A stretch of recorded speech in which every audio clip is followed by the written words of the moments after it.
Hey guys, it's Hardy here to do a 9.0 Elemental Shaman guide. Before we get started, I just want to say, like as always, if you're interested in any of these guides or any WoW related class content, or if it helps you at all, it'd be awesome if you subscribed. I'm going to hopefully do a lot more of this and other content come Shadowlands. But yeah, I'm just doing all this now just to sort of form a base. So with that said, let's get right into it. Before I want to get into talents and sort of the bread and butter of the spec itself, I want to talk about the class changes real quick. In regards to Elemental, nothing really too drastic. They kind of totally reworked how the spec worked in the beginning of the Shadowlands beta, but have since then pretty much reverted all of it, and we're back to our same Maelstrom sort of build spend system where we build with Lava Burst and Lightning Bolt and spend with Earth Shock or Earthquake. So that's great. I think that's a good thing because I think that the way it was on beta was horrible, and overall I think in BFA and even to a degree in Legion because they're sort of similar. Elemental Shaman felt and played really great. I mained this spec in Eternal Palace and about half of Nyalotha before I swapped to Warlock. So I really enjoyed playing Elemental, and I love how it felt. So I'm glad that they decided to keep how the spec works, but sort of try to smooth out the details that were maybe a little bumpy. In regards to changes that are still in play, though, like we got a bunch of new, we got a bunch of like random flavor abilities like Flame Tome Weapon, Primal Strike, Healing Stream Totem. We got Chain Heal, which is actually pretty nice. Might come in handy for some fights on Prog. You'll never know. We got Lightning Shield, which I mean you can throw on yourself. I guess if you're leveling, it might, or like doing world content, it might be useful, but not really going to be that useful in raid. Maybe Mythic Plus that could be useful too. Besides that, I think that's just about it. Oh, we got Spiritwalker's Grace, which is a giant deal. It's huge in raids and Mythic Plus. It feels great. It's on a 2-minute cooldown, and it lets you just move while casting for 15 seconds. If you've ever played Resto Shaman, you know they already had this ability. And Shaman used to have it before, I think, WoD? Maybe Legion, one of the two. And then now we have it back again. So it's great. It feels great. And it really helps. Shaman already had really good movement and damage, damage movement with icefury and frost shock and all that, but now it's even better, so it's really great. So let's get right into this with the talents. There's basically like 2 talent builds that you'll see Shamans run in all forms of PvE. In raid, for just about every single boss except for maybe 1 or 2, you'll run this build, which is Echo of the Elements, Echoing Shock, doesn't matter for this row, Mastery Elements, doesn't matter for this row, icefury, stormkeeper.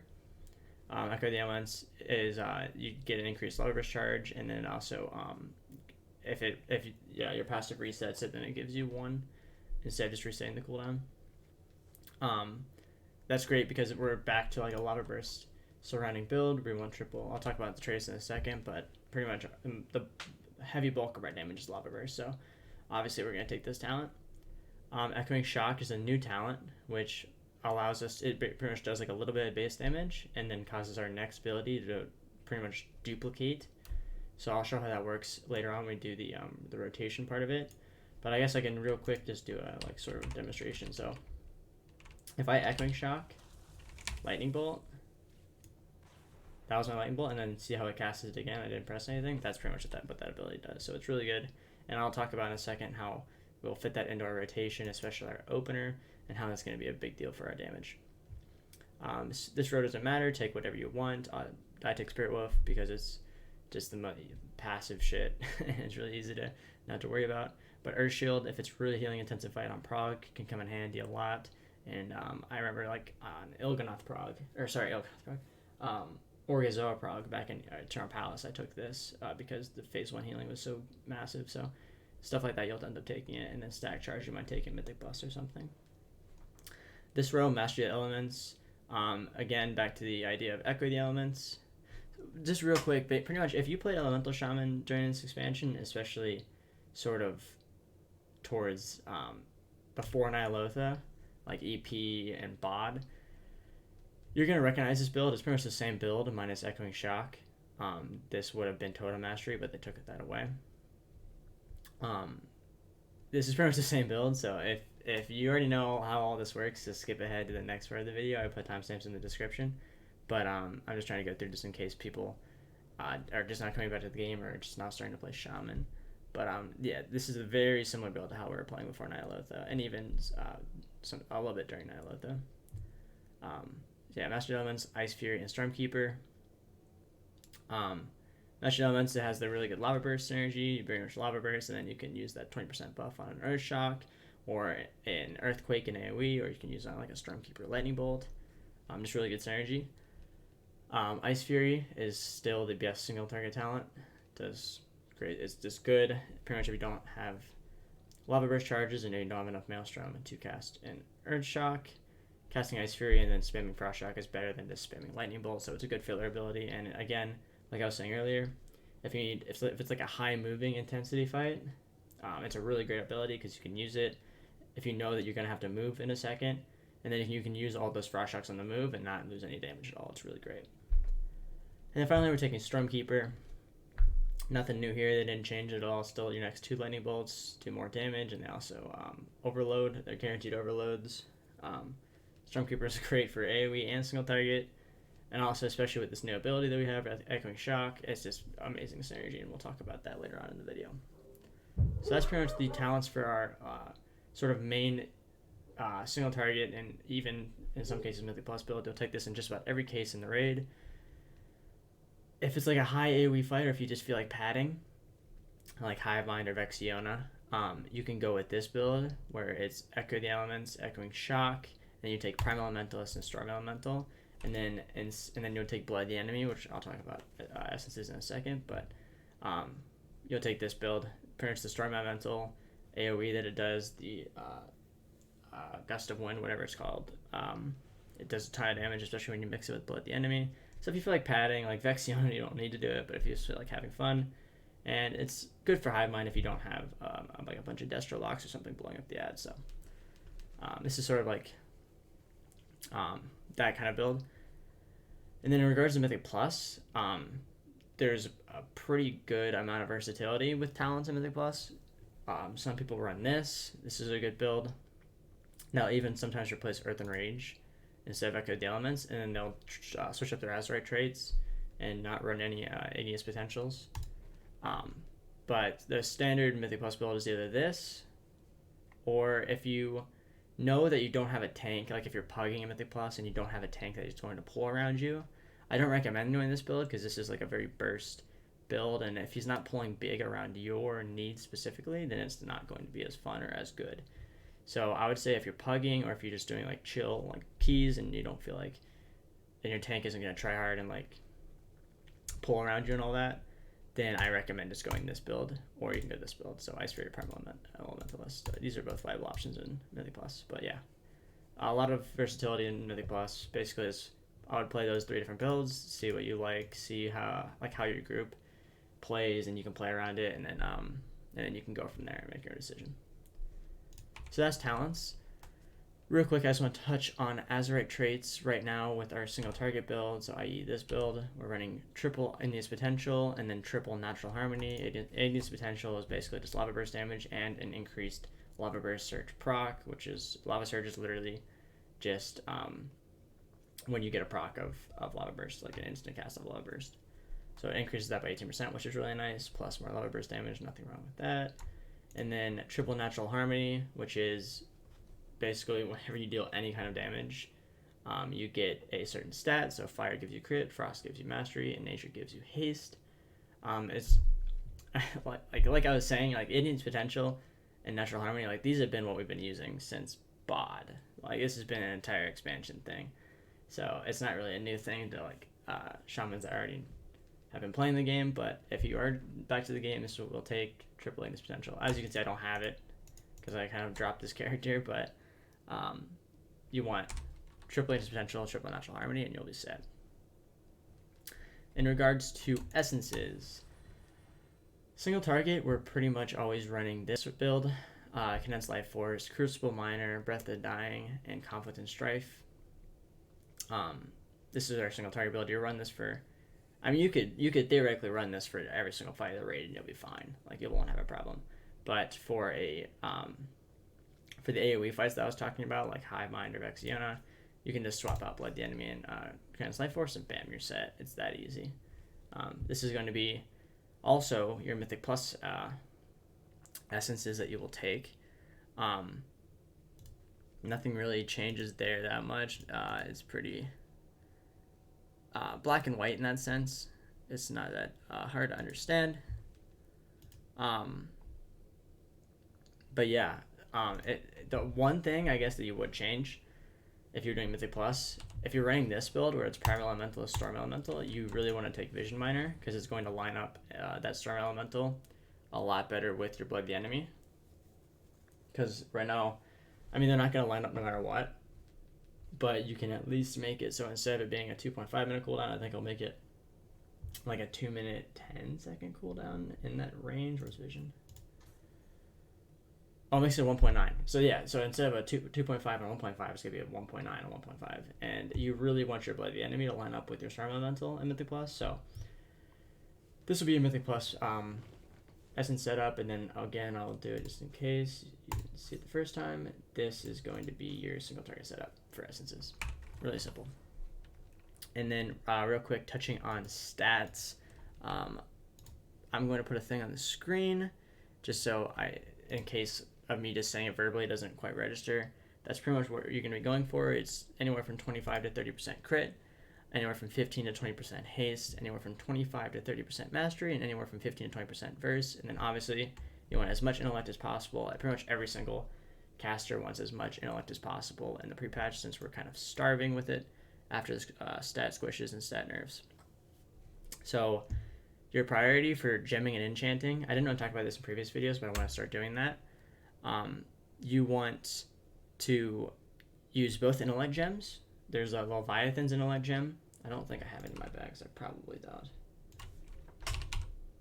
Oh, I do. I have... Oh, no, yeah, okay. So I have the Leviathans. I don't think I have the Kraken. Nope. So there's 2 intellect gems. There's one that was made in this patch, and then there was one that was made in the last patch, or maybe it was last patch and 2 patches ago. I don't remember. But basically, you want to use both of those. So there's like an 18 intellect. I think the other one's like 12 or 15. You want to use both intellect gems, since you can only equip, they're unique equips, so you can only equip one of each. And then after you do that, the rest you want to you want to gem into versatility. And then you also want to stat into verse, and then you want to use your weapon enchant as Machinist Brilliance right here. This is going to be your go-to. So okay, just touch on this real quick. Single target Shamans are weird with enchants because Torrent of the Elements, which I'm currently wearing, that gives you 10% increased spell damage, but that doesn't work on Earthquake for whatever reason. I don't know why. So you pretty much never want to run Torrent of the Elements on AoE or like Mythic Plus, because your Earthquake is going to get no benefit from it. So if you're running AoE or Mythic Plus, you want to go Machinist Brilliance, and if you're doing straight single target or like slightly multi-target where you're not using Earthquake still, you want to go Torrent of the Elements. So this is the only class I play right now where you need to swap out weapon enchants, but that's Shaman for you. It's been kind of messy since Nyalotha. And yeah. And obviously if you're already like way past 20% verse, then don't keep statting and gemming verse. Like you can go to what you need, like crit or haste. You'll pretty much never want to, like, as you can see, I have way too much mastery. You never want to have a lot of mastery. Like I said, 25 to 30% is about like the magic number that you want. And you also don't want too much haste, because you don't really need it. So you want a lot of crit and a lot of verse, and then once you get enough of both of those, you can just kind of dump the rest into mastery. And yeah, that's pretty much that. Real quick, touching on trinkets. Every single video I'm going to say it, but casters are all using the Highborn Compendium of Storms. It's just better than every other trinket right now, just the way they just scaled. It gives you a ton of haste constantly, as well as doing a little damage proc. And then also the base stat intellect is super nice. It's basically like having another gem, so nothing wrong with that. And then we're also using the Manifesto from N'Zoth. Oh yes, at the compendium you can just buy at the auction house, if I didn't say that. And right now on my server it's like 1,500 gold. Just buy it. Unless you are seriously broke in this game, then you don't need to buy it. It's not that big of a deal. Like, it's pre-patch.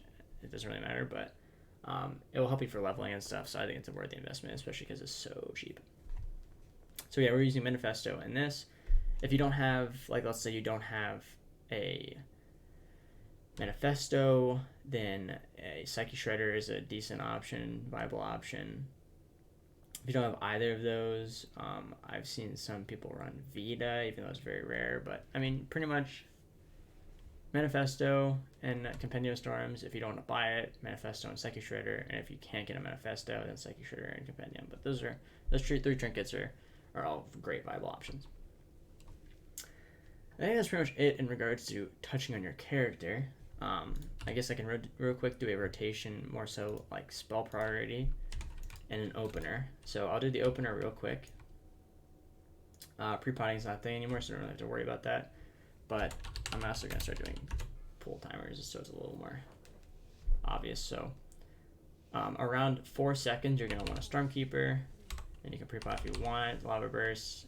And you want your Lava Burst to be like in the air so that your Flame Shock that you cast instantly will make it crit. And I'm talking too much, but and then you want an Echoing Shock and Stormkeeper. Before I do any of this, I mean, I kind of got distracted because I was talking, but you want to use your Fire Alley and Condensed Life Force. And then from here, you just want to make sure you maintain your Flame Shock as well as keeping your Lava Burst on cooldown and then using icefury on cooldown. And you just want to make sure that you're never capping Lava Burst charges. And then you want to spend your Earth Shock when you have your right amount of Maelstrom, 60. And then, yeah. You kind of want to line up your Echoing Shock that it comes up with your Stormkeeper, so you can use one. Since Stormkeeper's a minute and Echoing Shock's a 30-second cooldown, you can use one. And then you also want to play around your Master Elements procs. I have a weak core that tracks it, so I just use Lava Burst, so I have a proc. And you can use it on Ice Furies, you can use it on pretty much whatever you have. It's not really good to waste Master Elements procs, so you don't really want to cast the Lava Burst twice in a row. Unless you know that you're going to be having a lot of procs, like if you have multiple Flame Shocks out, and then you don't want to cap, so... Like I have Stormkeeper up, so Echoing Shock, Stormkeeper, and then we'll see the lightning bolts go crazy for a second. And then yeah, I mean from there it's just a pretty basic rotation, keeping things on cooldown, using your Lava Burst, keeping your Flame Shock up, and then using your Maelstrom to dump into Earth Shocks. And that's pretty much it. Buff things up whenever you can with Mastery Elements. And you're set. Shaman damage is actually looking really good right now. It's definitely not like a top performer by any means, but in comparison to other specs, it's looking good. And it's only going to be better in Shadowlands when they get the things that make up their class like everyone else, when they get their conduits and their legendaries and their soul binds and their... Yeah, it's everything. Covenant abilities, I don't know if I said that. But yeah, Shaman's looking good, and I'm excited for it because I love this spec, and I hope it gets back to where it has been, because for a minute now it's been pretty underwhelming damage-wise and hasn't really been on the scene, but we'll see how it is in Shadowlands. But I'm excited. I'm optimistic about it. But yeah, that's pretty much it. If you guys have any questions or anything, feel free to leave them in the comments below or contact me in-game. I left the stats on the screen. You can see them there. Feel free to screenshot anything and all that to help you out. Again, I have the timestamps in the description. Hopefully that will help you guys sort of navigate these videos. And yeah, that's just about everything. Hope you guys enjoyed it, and I hope you guys have a great day.